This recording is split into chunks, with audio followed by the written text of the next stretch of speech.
I'm Voss, and I will talk about the two queens of Mercia, Aethelflaed and her daughter Elfwin. Before diving deeper into the topic, the pair of queens, Aethelflaed and Elfwin, and the transference of power in Mercia, I will present you with a little background. Aethelflaed was born as the first child of the man who would later be known as Alfred the Great. Since she was a girl, no one expected her to become what she did, first queen of a part of Anglo Saxon England. Here, I already have to clarify a bit. England, under Alfred the Great's reign, was withstanding ongoing Viking attacks, and Alfred, Aethelflaed's father, had just managed to unify at least Wessex, Mercia, and Kent, so that they could be stronger against their common enemy.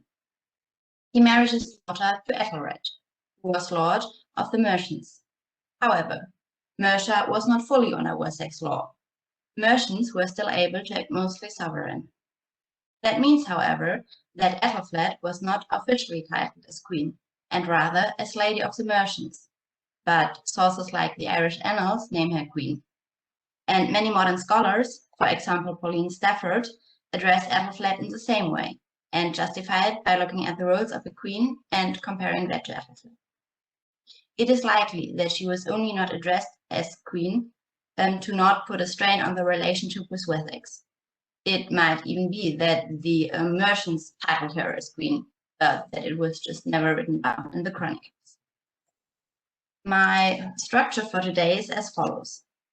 I will introduce my thesis, talk briefly about what we know of Aethelflaed's childhood, before coming to her marriage to Ethelred and her new role in Mercia. I will talk about the birth of their daughter, Elfwin, the death of her husband, and how she was the one to succeed him. Then I will talk about her reign and how her daughter followed her on the throne, even if that was not meant to last. Lastly, I will discuss my findings in a short conclusion. My thesis is that Aethelflaed was able to become queen because she knew how to use political aspects in her favor. Her only mothering one child belongs among those, even though she later seemed to regret this and thus prepared her daughter for the role of her heir. Firstly, there is to say that we do not know much about Aethelflaed's childhood, despite that she was the oldest child of Alfred and that she was very likely born before he became king. Her mother's name was Elswith, and she was a Mercian of noble birth. As Joanna Armin suggests, we can conclude from what we know about Alfred's life that Aethelflaed already knew very early on how much struggle Vikings could cause, and that she grew up witnessing how to fight them. If we follow that thought, she and the rest of the family went with her father into exile when she was probably around 8 years old. When Mercia subordinated to Wessex and Ethelred gained power in 880, she was around 10 years old. Aethelflaed fought at her father's side against the Vikings, and it is therefore commonly assumed that he was at least 10 years older than his future bride. Their wedding is usually dated to 886, where she would have been around 16. The date of the birth of their daughter Elfwin was the source of some discussions. During the last years, however, more and more scholars seem to agree that she was born early into the marriage of the two. This conclusion can be mostly drawn by looking at legal charges, documents which she signed as a witness, and where her name appeared 903 for the first time, according to Mary Dockray Miller. Now, first and last times are a bit difficult to date, since we do not know how many documents have been lost. Nevertheless, the name was signed to one in 903, and since no child was allowed to be a legal witness, that must mean that she was at least a teenager by then. Elfwin's birth is discussed for another aspect as well. William of Malmesbury wrote in 1125 that Aethelflaed was a woman of great determination, who, after having difficulties with the birth of her first, or rather only child, abhorred her husband's embrace ever after, declaring that it was beneath the dignity of a king's daughter to involve herself in pleasures which would be followed in time by such ill effects. It is not known whether Malmesbury had sources available which are lost to us now, or whether he only speculated. If Ethelflaed decided to not have sex again, that would have raised her much higher in a religious perspective, so it might be that Malmesbury wanted to do that. However, if we believe him in the regard that it was her choice, then that raises another question. Even in Mercia, Alfred was not a suitable heir. So, if it was Ethelflaed's decision, she denied Mercia an heir.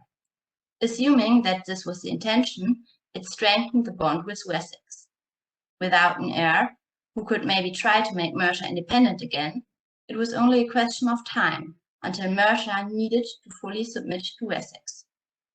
Whether or not it was her intention to do this, I think we can safely assume that her brother Edward felt safer in his position as somewhat ruler over Mercia without someone who could challenge him on it.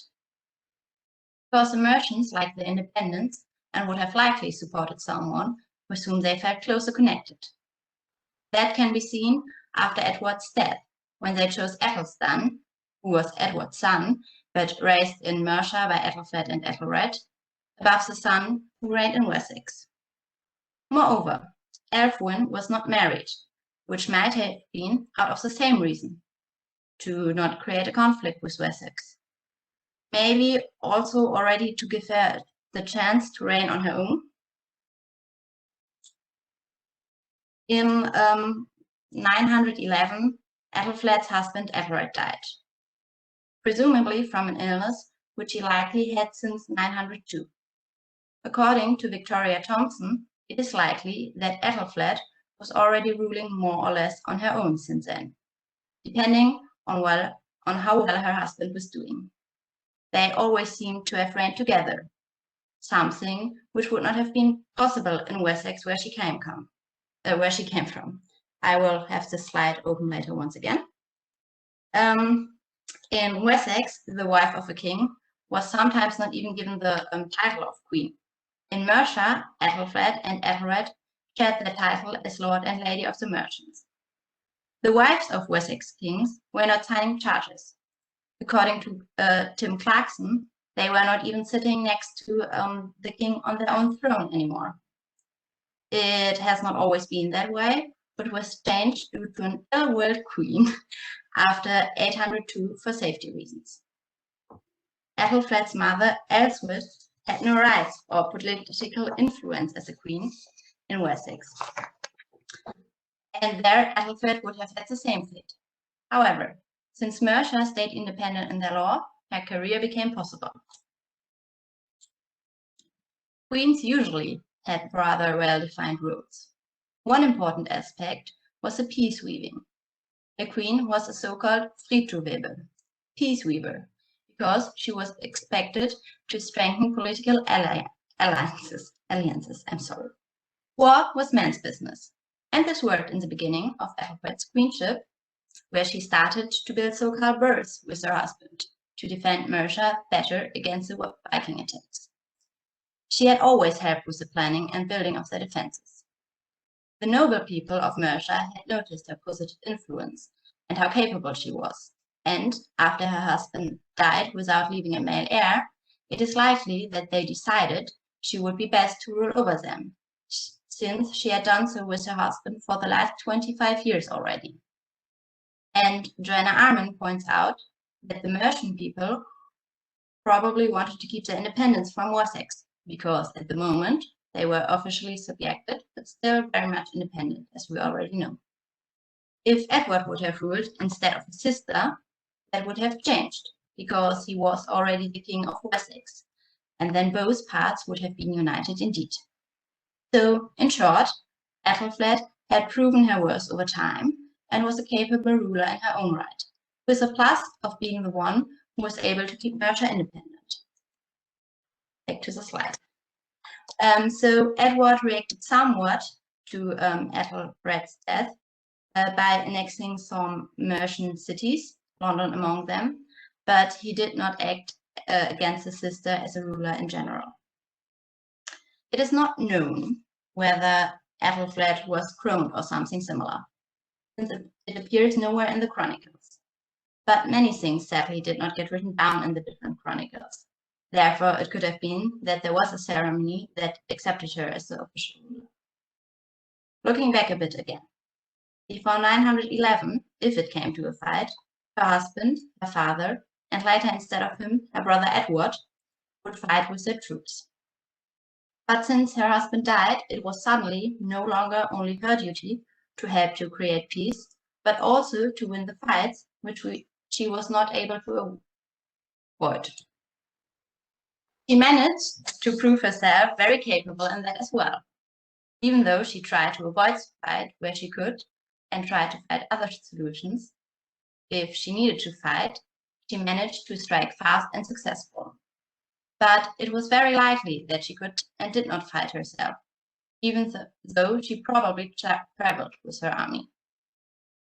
There is no evidence that suggests that she was fighting herself, but Joanna Arendt points out that there is evidence of other medieval women who were able to fight, but that were only very few. The examples she gives, however, are no people I would compare to Aethelflaed, since there was no reason which forced Aethelflaed to take up weapons or hint to her learning how to use a weapon in her childhood. However, she was probably able to hunt, since that was an activity which was enjoyed by both noblemen and women. One story exists about how the Vikings tried to kill her on her first way to Mercia to attend her own wedding. The story varies. Sometimes the Vikings are fought off because her tactics are flawless. Sometimes she and two others are the only survivors and somehow escape. There is no proof of this story. Therefore, it is likely that it was only used to underline her as a warrior queen, as which she was portrayed in the Irish annals, for example. Coming to her portrayal in modern media. It is often too much influenced by stories like the prior one, and by modern ideas of love and marriage. She sometimes takes a Viking lover, or is at least very miserable in her marriage, in modern depictions. Nothing of this seems to be true. Mercian nobles would have never accepted her as their queen if she shared a bed with their enemy, and Ethelred did not need to work that closely together with his wife. After all, she was still the woman in the marriage, and had less to say than he did. Nevertheless, they worked very closely together, which can be seen by her signing many of the charters he signed as well. Later, Elfwin seemingly did the same, and accompanied her parents and afterwards only her mother on her journeys. That proves that they were traveling together when they signed the same charters in different places. Moreover, it is mentioned that it was a royal couple who supported the church and built a new one where they were later also buried. Ethelred would have been able to do all of that without her, but he did not. Ethelflaed died in 918, and she was succeeded by her own daughter for half a year, before Edward decided that it was his turn to rule over Mercia as well. We do not know what happened to Elfwin then. It is likely that she went on to have a church career. It was a very short reign of hers, and not much happened. But I want to underline that Elfwin did indeed reign, and the Mercians accepted her as their ruler. Why exactly Edward did agree to the reign of his sister, but not of his niece, can only be speculated. Maybe he did not trust her as much as the sister with which he grew up, and to whom he entrusted his first son. I hope this family tree helps a bit with the names again. Athelstan was his first son, and he was raised by Ethelred and Ethelflaed. In conclusion, one can say that the political situation helped Ethelflaed to reach her position as a queen, but it was by no means only the situation, but mostly herself who knew how to raise to power. and the fortunate fact that she married a Mercian lord and not a Wessex one. She seemed to have been extremely able in almost every regard, and was therefore chosen by the merchants over a man to represent them. It might have been that she never mothered another child, to not raise a conflict with her brother. But her plan was to have her daughter succeed her, and it worked, if only for a short while. Thank you very much for your attention. I hope you enjoyed my presentation, and I will try to answer all of your questions afterwards. Here are my works cited.